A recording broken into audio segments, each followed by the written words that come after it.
عزیز دوستو، آج ہم حضرت علامہ محمد اقبال رحمہ اللہ کی جس نظم پر گفتگو کریں گے اس کا عنوان ہے موت، اور یہ ضرب کلیم میں شامل ہے۔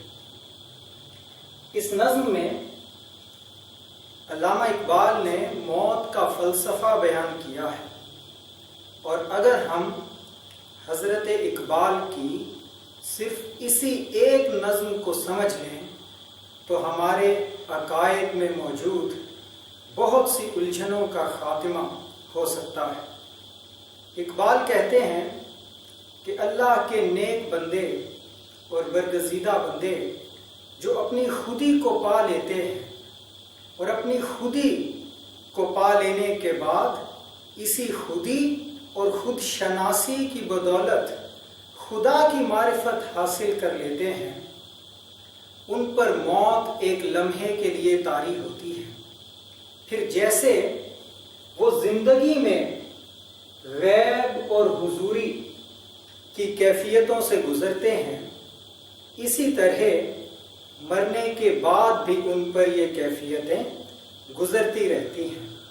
پھر اقبال کہتے ہیں کہ زندگی، دنیا کی زندگی تو ایک دو سانس کی زندگی ہے، لیکن جو خودی کی شراب پی لیتے ہیں اور خدا کی معرفت کے جام نوش جاں کر لیتے ہیں، ان کو اس شراب اور اس جام کا سرور ابد تک رہتا ہے۔ پھر وہ اسی کیفیت میں رہتے ہیں جب تک کہ دنیا کا نظام چلتا رہے گا۔ اور پھر کہتے ہیں کہ وہ لوگ جو اپنی خودی کو پا لیتے ہیں، موت کا فرشتہ بظاہر ان کے جسم کو چھوتا ہے، لیکن ان کے وجود کے مرکز سے یعنی دل سے اور روح سے دور رہتا ہے۔ آئیے اس نظم کے مختصر مطالب سننے کے بعد نظم کا رخ کرتے ہیں۔ اقبال کہتے ہیں، لحد میں بھی یہی غیب و حضور رہتا ہے، اگر ہو زندہ تو دل ناصبور رہتا ہے۔ وہ کہتے ہیں کہ جیسے زندگی میں اللہ کے نیک بندے کبھی خدا باری تعالیٰ کی تجلیات سے فیض یاب ہوتے ہیں اور کبھی یہ سلسلہ منقطع ہو جاتا ہے، اسی طرح وہ لحد میں یعنی اپنی قبر میں بھی اسی حضوری اور غیب کی کیفیتوں سے گزرتے رہتے ہیں۔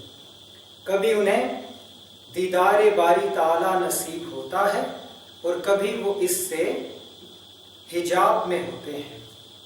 اور اگر دل انسان کا زندہ ہو، اگر انسان کا دل زندہ ہو تو انسان کا جسم بظاہر قبر میں دفن کر دیا جاتا ہے، لیکن اس کا دل اگر زندہ ہے تو وہ مرنے کے بعد بھی ناصبور رہتا ہے، یعنی بے صبر اور بے قرار رہتا ہے کہ کس طرح بارگاہ عز و جل میں حضوری کی کیفیت نصیب ہو۔ پھر فرماتے ہیں کہ چاند اور ستارے کی طرح دنیا کی زندگی تو ایک چنگاری کی مانند ہے، یک دو نفس، ایک یا دو سانس ہیں۔ دنیا کی زندگی تو ایک یا دو سانس ہیں، بالکل ایسے ہی جیسے چاند اور ستاروں کی چمک ہے، ابھی وہ روشن ہیں اور ابھی وہ غروب ہو جائیں گے۔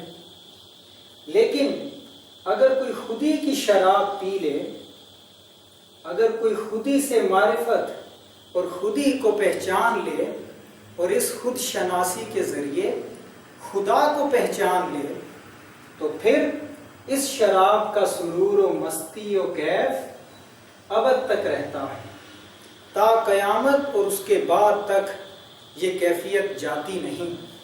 پھر فرماتے ہیں کہ ایسے لوگوں کے لیے جو ملک الموت ہیں، جو موت کا فرشتہ ہے، وہ ان کی روح قبض کرنے کے لیے آتا ہے، وہ بظاہر ان کے بدن کو چھو لیتا ہے، ان کے بدن کو تو چھوتا ہے کہ جسم اور روح کا رشتہ توڑ دیتا ہے، لیکن وہ انسان کے وجود کے مرکز سے بہت دور رہتا ہے۔ موت کا فرشتہ بھی ایسے لوگوں کے وجود کے مرکز سے دور رہتا ہے۔ ملک الموت کو بھی انسان کے وجود کے مرکز تک رسائی ممکن نہیں ہوتی۔ اور انسان کے وجود کا مرکز کیا ہے؟ ایسا معلوم ہوتا ہے کہ اس سے مراد انسان کی روح ہے، کیونکہ جسم میں تغیر و تبدل واقع ہوتا رہتا ہے، لیکن انسان کی روح وہ ایک عالم بالا کی چیز ہے۔ تو فرشتہ اس وجود کے مرکز سے دور رہتا ہے، جیسے کہ حضرت اقبال نے بال جبریل میں اپنی ایک ربائی میں کہا کہ یہ نکتہ میں نے سیکھا بوالحسن سے۔ ابوالحسن یعنی حضرت علی رضی اللہ تعالیٰ عنہ۔ حضرت امام حسن مجتبی رضی اللہ تعالیٰ عنہ کی وجہ سے حضرت علی کی کنیت ہے ابوالحسن۔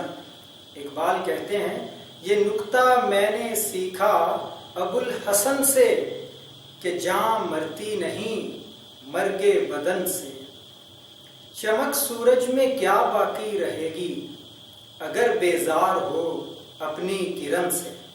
یعنی سورج اگر جن کرنوں کے ذریعے وہ روشنی اور نور دنیا والوں کے لیے بکھیرتا ہے، اگر وہ ان کرنوں سے بیزار ہو جائے تو نہ تو سورج کی کرنوں میں روشنی باقی رہے گی اور نہ ہی دیکھنے والوں کو سورج روشن نظر آئے گا۔ اس میں ایک باریک نکتہ ہے کہ جیسا کہ حضرت علی رضی اللہ تعالیٰ عنہ کی تقاریر جو نہج البلاغہ میں جمع کی گئی ہیں، ان میں کئی جگہ یہ اشارہ ملتا ہے کہ انسان کی روح ایک عالم بالا کی چیز ہے اور انسان کی روح کا وجود اللہ تعالیٰ کے نور کے عکس کی وجہ سے ہے۔ جیسے انسان کا جسم مٹی سے پیدا کیا گیا ہے، اسی طرح انسان کی روح کو اللہ تعالیٰ نے اپنے نور کے عکس سے پیدا کیا۔